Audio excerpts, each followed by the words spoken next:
আসসালামু আলাইকুম। শুরু করছি আমি একটু ভালোবাসি তোকে উপন্যাসের সিজন 2। লিখেছেন ফারজানা মনি। পর্ব 9 থেকে 13। কমিউনিটি সেন্টারের আগেই মেয়েপক্ষ চলে এসেছে। বন্যা মেঘকে বারবার বলছে মেঘ যেন একটু আগে চলে আসে, কিন্তু মেঘ বরযাত্রী হয়ে আসবে। এটা নিয়ে বন্যার মনটা একটু খারাপ। ইতিমধ্যেই তামিম, বৃষ্টি ও মিনহাজরা চলে এসেছে। এতক্ষণ বন্যার সাথে ছবি তুলে এখন নিজেরা তুলছে।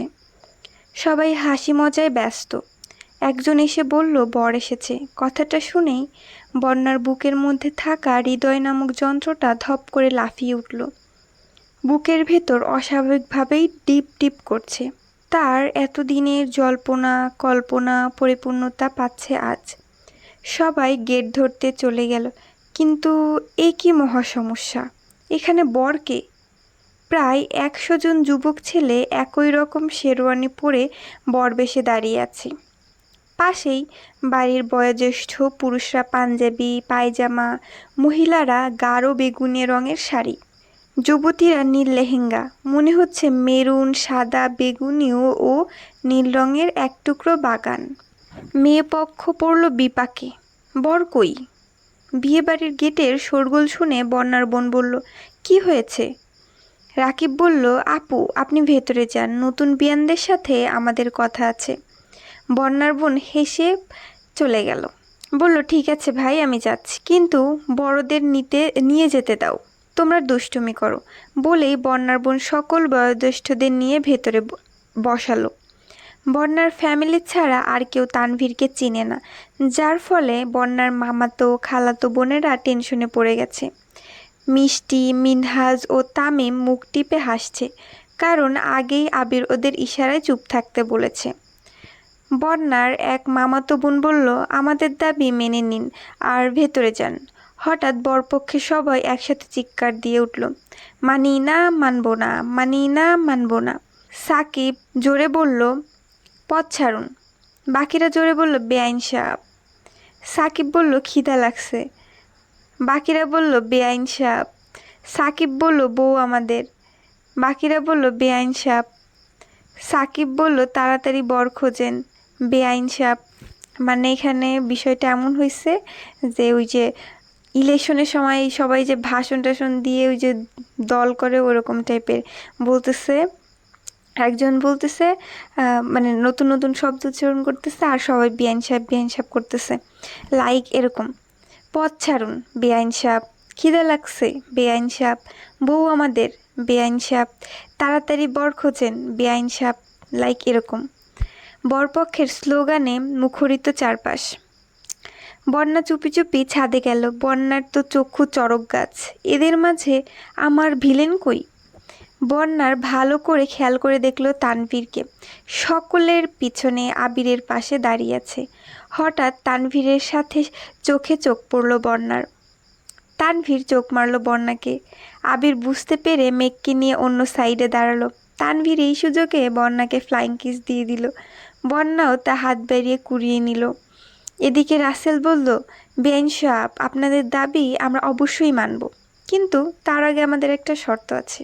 মেয়েরা চিৎকার দিয়ে বলল, কি শর্ত? তো তখন রাকিব বলে উঠল, আপনাদের বর খুঁজে বের করে সম্মানী নিতে হবে। আর যদি না পারেন তাহলে আমাদের নতুন ভাবিকে ডাকবেন। সে নিজে তার বরকে খুঁজে বের করবে এবং সে সম্মানী পাবে। যতই হোক, সে তো এখন থেকে আমাদেরই লোক। এটা শুনে সকল মেয়েরা ছড়িয়ে পড়ল বরযাত্রীর মাঝে। কিন্তু বর কই? সবাই তো বরের মতো দেখতে।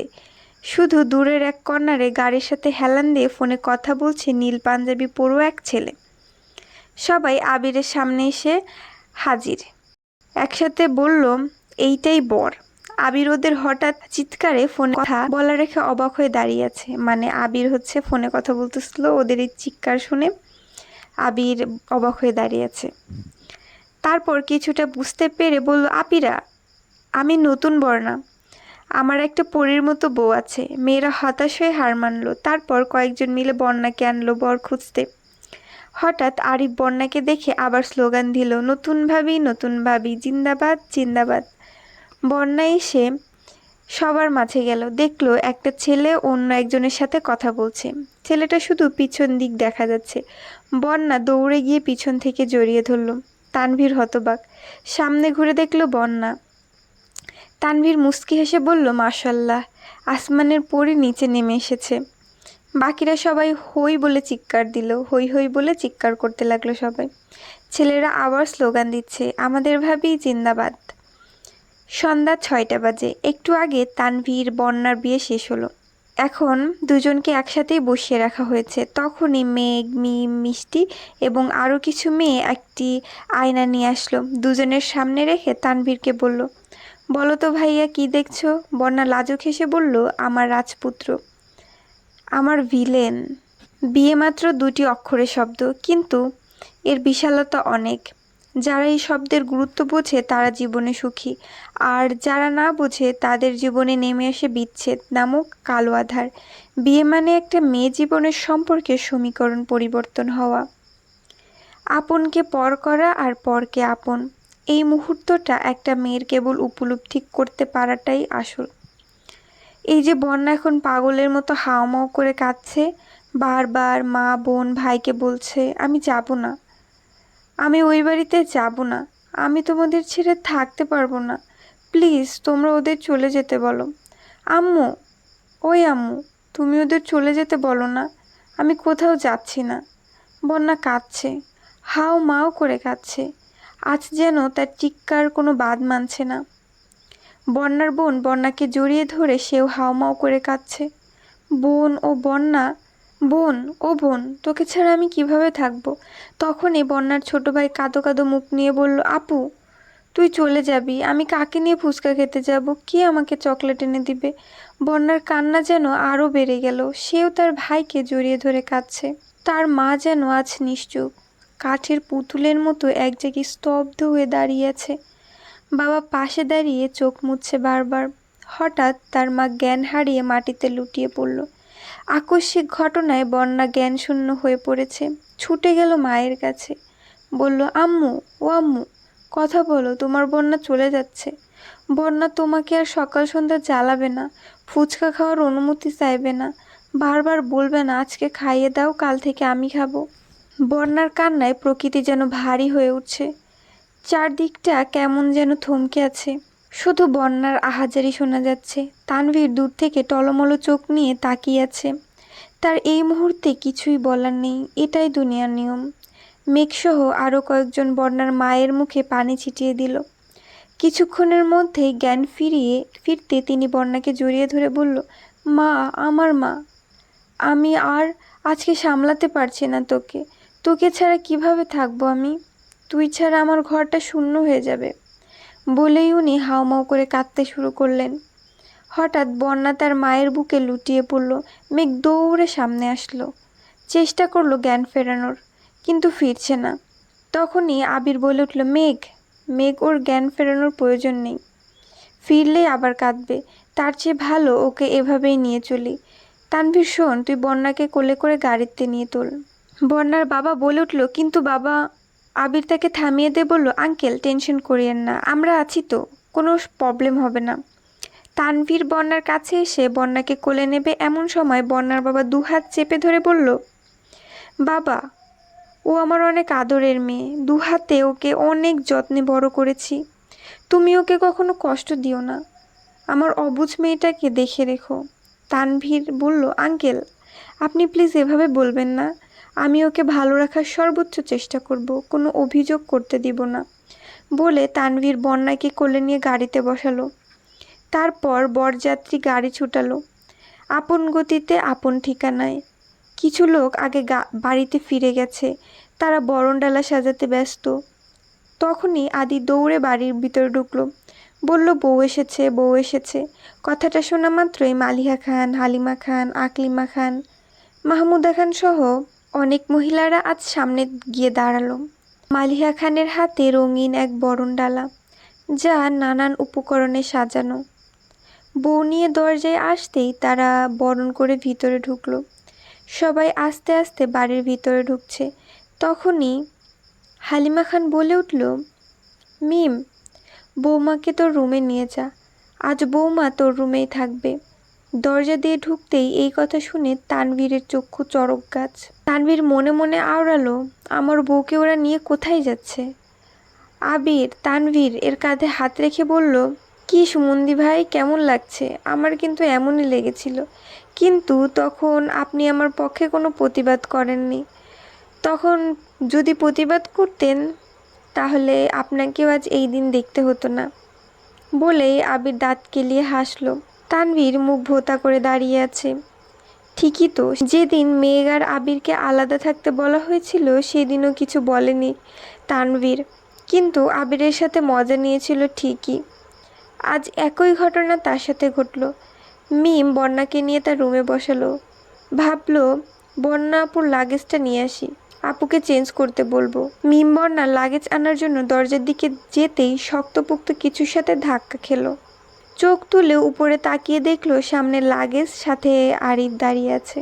তার অভিব্যক্তি শান্ত, মনে হচ্ছে আরিফ আগেই জানতো মিমের সাথে ধাক্কা লাগবে, তাই সে চমকায়নি। কিন্তু মিম আকস্মিক ঘটনায় কিছুটা ভড়কে গেছে। নিজেকে ঠিক করে বলল, আমাকে দিন লাগেজটা। আরিফ বলল, কেন? আমার কি ভিতরে আসা বারণ? মিম বলল, না আসলে তেমন কিছু না, ভেতরে আসুন। আরিফ ভেতরে আসতে আসতে বলল, ভাবি আপনাকে ভাই খুব মিস করছে, বলছে একটা কল দিতে। বন্যা কিছুটা লাজুক হাসলো। সেটা দেখে মিমও ঠোঁট টিপে হাসছে। তৎক্ষণাৎ বন্যার মনে পড়ল ফোনটা তো মেঘের কাছে। বন্যা বলল, আপনার ভাইকে বলুন আমার কাছে ফোন নেই, সেটা মেঘের কাছে। আরিফ বলল, ঠিক আছে, আমি ভাইকে বলে দেব। এখন যাচ্ছি ভাবি, রুমটা সুন্দর, আমি কিন্তু আবার আসব।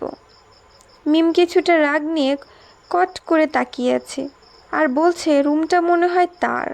আরিফ যেতে যেতে আস্তে করে বলে উঠল, রুমের ভেতরের মানুষটা আমার, রুম আমার না হলেও। মেঘ আবিরকে ডাকছে, আবির ভাই, আপনি কেন বন্যার ফোনটা আনতে বলেছেন? আবির বলল, তোকে এত কিছু বুঝতে হবে না, ফোনটা তোর কাছে রেখে দে। মেঘ বলল, আপনি এখন আর আমায় ভালোবাসেন না, আমি যাই বলি সেটা সোজা উত্তর দেন না।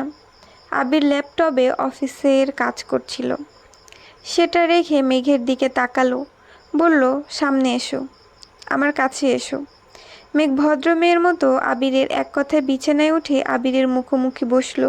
আবির বলল, ম্যাম, আর কতবার কতভাবে বললে আপনি বুঝবেন বলুন তো? আপনাকে ছাড়া আমি নিঃস্ব, আপনাকে ছাড়া এই আবিরের কোনো অস্তিত্ব নেই এই পৃথিবীতে। আবির মেঘের মুখটাকে সামনে রেখে নিঃস্বার্থ কণ্ঠে বলল, মেঘ, তুমি নিজেও জানো না যে তুমি এক ভয়ঙ্কর নেশা, আর যে নেশায় আমি আসক্ত। মেঘের ঠোঁটে ঠোঁট ডুবালো। মেঘের চোখের কোণ বেয়ে পানি পড়ছে। আবির ভাই তাকে কত ভালোবাসে মেঘ বুঝতে পেরেছে। আজ অজান্তে আবির ভাইকে কষ্ট দিয়ে ফেলেছে সে। হঠাৎ আবিরের পিঠ খামচে ধরে আবিরকে সমর্থন করলো। তার স্প্যারাও সমর্থন বুঝতে পেরে কোমর পেঁচিয়ে ধরে আরেকটু সামনে আনলো। মুখ ডুবালো তার প্রিয়তমার ঘাড়ে। গলায় গলায় দুজন হারিয়ে গেল অন্য এক শুকনোতে। সকালবেলা বাড়ির সবাই নানান কাজে ব্যস্ত। আজ বউ ভাত, কিন্তু তানভীর চুপচাপ সোফার এক কোণে মুখ ভার করে আবিরের পাশে বসে আছে। আবিরের সাথে নীরব যুদ্ধ চলছে। তার যুদ্ধের টপিক বন্যার ফোন কেন আবির নিয়ে রাখলো। কাল সারা রাত তানভীর ছটফট করেছে বন্যাকে এক নজর দেখার জন্য, কিন্তু কিভাবে তা জানাবে বন্যাকে? বন্যার ফোনটা তো আবির মেঘকে দিয়ে রেখেছে। আবির মিটিমিটি হাসছে, সব বুঝতে পেরেও না বোঝার ভান করে বসে আছে। হঠাৎ চোখ গেল সিঁড়িতে। কলাপাতার রং এর একটা শাড়ি পরে বন্যা উপর থেকে নামছে, সাথে মেঘ আর মিম। হঠাৎ করেই বুকের মাঝে একটা প্রশান্তির হাওয়া বয়ে গেল। তানভীরের মুখে একচিলতে হাসি ফুটে উঠল। বাড়িতে অনেক মেহমান, মালিহা খান, হালিমা খান, আকলিমা খান, সবাইকে আপ্যায়ন করতে ব্যস্ত। মেঘও মাঝে মাঝে কিছু কাজ করছে। হঠাৎই মনে হলো তার মাথাটা একটু ঘুরছে। অবশ্য আজকাল মাঝে মাঝেই এমনটা হয়। মেঘ ডাইনিং টেবিলে বসে এক গ্লাস পানি নিতে চাইল, কিন্তু তখনই বিকট শব্দে কাচের গ্লাসটা নিচে পড়ে ভেঙে গেল। আকস্মিক ঘটনায় কেউ কিছু বুঝে ওঠার আগেই মেঘ ফ্লোরে লুটিয়ে পড়ল। মিম চিৎকার করে বলল, মেঘাপু। আবির দৌড়ে এলো, বলল, মেঘ, এই মেঘ, কি হয়েছে তোমার? চোখ খোলো। মালিহা খান, হালিমা খান পানি নিয়ে ছুটে আসলেন। আবির সেই পানি চোখে মুখে ছিটিয়ে দিল মেঘের। তানভীর তখনই ডক্টরকে কল দিয়ে আসতে বলল। আবির মেঘকে কোলে তুলে তার রুমে নিয়ে শুইয়ে দিল। মেঘ শান্ত হয়ে বিছানায় শুয়ে আছে, কিন্তু আবির ছটফট করে পুরো রুমে পায়চারি করছে আর ভাবছে ডক্টর আসতে কেন এত লেট করছে। মেঘের কিছু হবে না তো? ভাবতেই আবিরের হাত পা শীতল হয়ে আসছে। আলী আহমেদ খান ও মোজাম্মেল খান তানভীরকে ধমকাচ্ছে। সে ডক্টরকে আবার কেন কল দিচ্ছে না, এই কারণে। তখন মাহমুদা খান, আকলিমা খান মেঘের হাত পায়ে তেল মালিশ করছে। কোনো সারা শব্দ নেই। তখনই আরিফ বাহির থেকে বলল, আবির ভাইয়া, ডক্টর এসেছে, ভিতরে নিয়ে আসবো? আবির বলল, আয়। ডক্টর ভিতরে এসে সবার উদ্দেশ্যে বলল, আপনারা প্লিজ রুমটাকে খালি করুন। এত মানুষের ভিড় রোগীকে আরও অসুস্থ করে তুলবে। প্রায় 10 মিনিট মতো হয়ে গেছে। রুমের বাইরে সবাই অপেক্ষা করছে। আবির টেনশনে ধপ করে বাইরের চেয়ারে বসে পড়েছে। হালিমা খান, মালিহা খান আহাজারি করছে। মেয়েটার কি হলো? সকালেই তো ভালো ছিল। তানভীর আবিরকে সান্ত্বনা দেওয়ার কোনো ভাষা খুঁজে পাচ্ছে না। ইকবাল খান আবিরের পাশে দাঁড়িয়ে কাঁধে হাত রেখে বলল, চিন্তা করিস না, কিচ্ছু হবে না। তখনই সবার উত্তেজনার অবসান ঘটিয়ে ডক্টর বাইরে এসে বলল, মিস্টার খান, বাড়িতে নতুন মেহমান আসছে, মিষ্টিমুখ করাবেন না?